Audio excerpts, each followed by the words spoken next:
If you believe the stories, mankind's pride gave rise to the Darkspawn. Countless in number and toxic to all life, Darkspawns search endlessly for an archdemon. When they find one, Darkspawn armies surge up from their corrupt barrows beneath the ground, and a blight begins. Grey Wardens are the only warriors capable of destroying an archdemon, and history always honors the one who sacrifices all to kill the beast. In the fifth blight, the Warden was the hero of Ferelden, a hunter from a clan of Dalish elves. The hero discovered a corrupted elven artifact and was tainted by the same foul magic that drives the Darkspawn. The only cure for the young elf was to join Duncan as a Grey Warden. The allied Ferelden and Grey Warden forces met in Ostagar, where King Kaelin's armies and a host of wardens gathered, ready to destroy the Darkspawn. But valor turned to despair as Loghain betrayed his king. Kaelin's forces were slaughtered, and the south was lost. The hero, now a full-fledged Grey Warden, survived with the aid of Flemeth, the mysterious witch of the wilds. Joined by Flemeth's daughter, Morrigan, and a Grey Warden named Alistair, the hero set out to build an army strong enough to abolish the Blight. With the traitorous Loghain now seated on Ferelden's throne, the Warden sought help from the influential Arl Eamon of Redcliffe. However, they arrived in Redcliffe to find the town under siege. As each night, undead rose in waves and assailed the battered village. With the hero's help, the people of Redcliffe stood fast against the undead horde. The Wardens reached Arl Eamon's castle only to find the Arl lying at the edge of death, and his court fallen into madness. To save his father's life, Eamon's young son, Connor, had made a deal with a demon, and quickly fallen victim to its possession. The hero intervened, freeing Connor from possession and breaking the demon's hold over Redcliffe. But deals with demons are never straightforward. The demon agreed only to save Eamon's life, not restore him to health.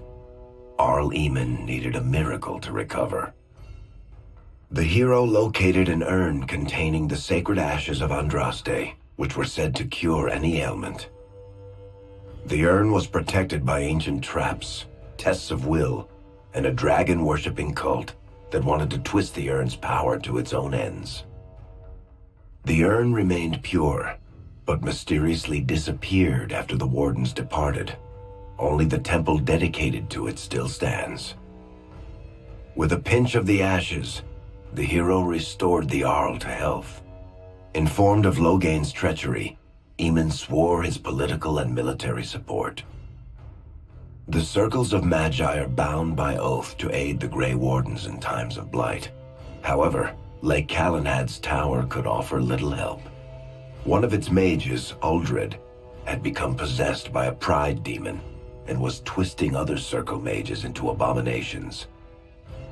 The hero fought to the top of the tower and defeated Uldred, saving the remaining mages. Grateful for their lives, the mages joined the Warden's army. The allies gained at the circle were not the only soldiers to join the Warden's forces, however. Dalish elves don't usually make alliances, but even deep hatred can be set aside in the face of oblivion. An ancient curse was destroying Ferelden's largest Dalish clans, turning the elves into werewolves. Zathrian, the clan's keeper, claimed that the cure required the heart of the great wolf, Witherfang. Years before, Zathrain himself had afflicted a group of humans with the curse that now ravaged his clan. As long as he lived, the curse endured. The hero eliminated the werewolves and forged an alliance with the Dalish, who immediately joined the Warden's army. Blights may happen hundreds of years apart, but the dwarves who live below the surface of Thedas fight Darkspawn every day. No one is better schooled in battling Darkspawn than the warriors of Orzammar, except perhaps their allies of old, the Grey Wardens. The hero arrived in Orzammar in the wake of King Endrin's death to find political factions fighting for control of the dwarven capital. Only the vote of a venerated paragon could break the deadlock to elect a ruler, and order the dwarves to honor their Grey Warden treaty and join the battle against the new blight. The hero set off to find a paragon named Branka, who had disappeared into the deep roads in search of a legendary artifact, the Anvil of the Void, created by the renowned smith Caradon to forge mighty war golems. With Branka's help, the hero restored the Anvil of the Void, and a small army of powerful golems joined the Warden's forces. The hero emerged from the deep roads with a master-forged crown to bestow the Paragon's favor upon whichever rival candidate would be crowned king. Balin, the youngest son of King Endrin who was suspected of foul play, or Haramont, the aging traditionalist backed by the Dwarven Assembly. Lord Haramont claimed the crown of Orzammar. His traditionalist values keep dwarves first in all things, and safely as far underground as possible. With Dwarden's strength now bolstering the Warden's army, the hero had to deal with Loghain so Ferelden could stand unified against the Darkspawn before the Blight swallowed the world. The kingdom of Ferelden stood divided. While some nobles supported Loghain's regency, others condemned his inaction against the Darkspawn. Civil war brewed, and Arl Eamon called a landsmeet in hopes of curtailing the conflict and removing Loghain from the throne. Loghain was found guilty of treason, and the hero carried out his execution in Denerim's palace. As the Warden's united army massed in Redcliffe, the Darkspawn overran Denerim, laying siege to Ferelden's capital city. The hero's army fought valiantly through Denerim and broke the Darkspawn's siege. On Fort Dracon's highest tower, the hero's strongest allies fought alongside the Warden in a final heroic battle against the massive Archdemon. The Archdemon was killed without the sacrifice of a Grey Warden's life. With no Archdemon to lead them, the Darkspawn scattered. Most fled underground, still teeming in number and always seeking a new Archdemon to awaken. The shattered kingdom of Ferelden embarked on a long journey to recovery. In the Blight's aftermath, strong leadership was crucial. Alistair, King Caelin's half-brother, and Queen Enora, Caelin's widow and daughter of Loghain, joined in a political union. Together, they ushered Ferelden into a new era. Ferelden still stands, as obstinate and resolute as the Dog Lords ever are, but the events of the Fifth Blight loom over it as the nation rebuilds. For people across Thedas, legends of the hero of Ferelden remain the nation's brightest beacons of hope during its darkest times. It all began in Kirkwall, the fall of Knight Commander Meredith, the Kunari Uprising, and of course, the Chantry's destruction and the onset of Mage Rebellion. One person always stood amidst the swirling chaos: Hawk, the champion of Kirkwall. The Hawk family fled Lothering, refugees from the Blight. Leandra, mother of the champion, and siblings Bethany and Carver, hoped to find refuge at her family's estate in Kirkwall, far to the north. As a mage with a family legacy of magic on both sides, Hawk naturally became involved in the events that ultimately led to the Mage Rebellion. The Hawks escaped the Blight with the help of Aveline Valen, a warrior and family friend. It's said that the family was also aided by Flemeth, the notorious witch of the wilds. Hawk's sister Bethany never reached the Free Marches. She was killed by Darkspawn while defending her family. The family's first years in Kirkwall were difficult. Leandra's brother Gamlin had lost the family fortune. The Hawks lived in poverty, forced to indenture themselves in return for entrance to the city. To pay off the debt, Hawk was forced to work for a band of mercenaries. All the while, Hawk and Carver did their best to hide Hawk's magic from the Templars. Opportunity eventually struck in the form of a dwarf named Bartrand Tethras, who was planning an expedition to the Deep Roads. It was a long shot, but with gold gained from the expedition, Hawk could free the family from its criminal creditors and further Templar scrutiny. Hawk met a rogue Grey Warden named Anders, who possessed detailed maps of the Deep Roads. These maps were crucial to the expedition's success. Once Hawk obtained them, everything else fell quickly into place.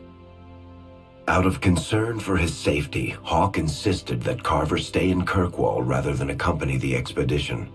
Hawk did find ancient dwarven treasure, but the group also stumbled upon a statuette formed from a strange red lyrium. Upon returning to the surface, Hawk learned that Carver had joined the Templars, pursuing his own fate instead of living in his sibling's shadow. The gold Hawk recovered from the Deep Roads brought back Leandra's stately childhood home in Hightown. The Hawks had barely settled into their new home when Leandra was murdered, a deeply sinister and twisted killing. Hawk hunted down Quentin, the blood mage responsible, but could not prevent Leandra's death. Leandra's tragic death was part of a critical problem facing Kirkwall. Rising tension between the city's mages, who felt increasingly oppressed, and Templars, who grew increasingly suspicious of their activities. Adding to the strain, a large contingent of Kunari had also established themselves in Kirkwall, much to the growing discomfort of the city's rulers. After their dreadnought was shipwrecked many years before, a group of stranded Kunari were allowed to remain in a cordoned-off area in Lowtown. As time passed, the Kunari made no effort to return home, and offered no explanation about why they remained. Tensions rose to a breaking point. Revered Mother Patrice, convinced the Kunari were a threat to the Chantry's faith, incited violence between the Kunari and the Kirkwall populace. Hawk knew that Patrice would bring about unnecessary conflict. Though the champion tried to stop her, Patrice orchestrated the murder of Seamus Dumar, a Viscount's son and a recent convert to the Qun. When her crime was discovered, a Kunari assassin killed her. After Seamus was murdered, the Arishok of the Kunari group lost patience with the humans of Kirkwall. They would now submit to the Qun or die. The Kunari struck hard and fast. They took the palace in Hightown and beheaded the Viscount to immediately quash any resistance. Aided by Knight Commander Meredith and First Enchanter Orsino, Hawk reached the palace and stood toe-to-toe with the fearsome Kunari leader. Hawk fought the Kunari leader. The fierce battle resulted in the Arishok's death and the liberation of Kirkwall from its brief occupation. The Kunari quickly withdrew from the city entirely. Hawk saved Kirkwall and earned the grudging respect of the city's Templars, mages, and nobility, along with the title that history remembers, the Champion of Kirkwall. Kirkwall's problems were still not over, however. After Viscount Dumar's death, Knight Commander Meredith took power and blocked all attempts to appoint a new Viscount. Under Meredith's command, the Templars tightened their grip on the mages, planning to suppress what Meredith saw as a growing rebellion. Anders, who spent years fighting for justice and freedom for his fellow mages, saw that the time for negotiation was past. He destroyed Kirkwall's chantry, killing hundreds, including Grand Cleric Elthina. This single act began a rebellion that spread from circle to circle, until all circles of Magi had risen up in defiance against chantry rule. There was no forgiveness for what Anders had done, and he asked for death at Hawk's hands. Hawk fulfilled the troubled mage's final request, and many others died along with Anders that day. Fighting spread swiftly through the city. Some mages rebelled openly, many of them succumbing to possession. Templars turned their swords on mages who rebelled and on those who did not. As First Enchanter Orsino refused to bend to the Templars, Knight Commander Meredith demanded that every mage in Kirkwall be put to the sword. Hawk saved many mages from Templar blades, keeping them from succumbing to possession or the temptations of blood magic. In the end, however, Hawk was forced to strike down Orsino, who had betrayed his own values by resorting to blood magic himself. The battle proved one thing. Knight Commander Meredith had gone mad. Hawk saw the truth of it when Meredith unsheathed her sword, and the red lyrium idol from the deep roads was embedded within it. The blade fueled her hatred and paranoia, as it had for months. After a horrific battle, the red lyrium of the Knight Commander's sword consumed her as she died. Meredith became a statue, her face a frozen mask of horror. Little is known of the champion since that final battle. However, Hawk's story lives on in legend and song. Memories of the indelible changes the champion of Kirkwall brought to the face of Thedas. The Mage Rebellion in Kirkwall was felt throughout Thedas, the news spreading like wildfire. The Templars clamped down in response, but each new restriction only made things worse. Led by Grand Enchanter Fiona, the mages voted for independence. The Circle of Magi would govern itself, without the Chantry and especially without the Templars. The result was cataclysmic. 2 circles were destroyed, those within killed to the last mage, before the rest fled into the wilderness. Perhaps the mighty Empire of Orlais could have intervened in the war before it began, but that was not to be. Grand Duke Gaspard began a deadly civil war against Empress Celine, vying for the Orlesian throne.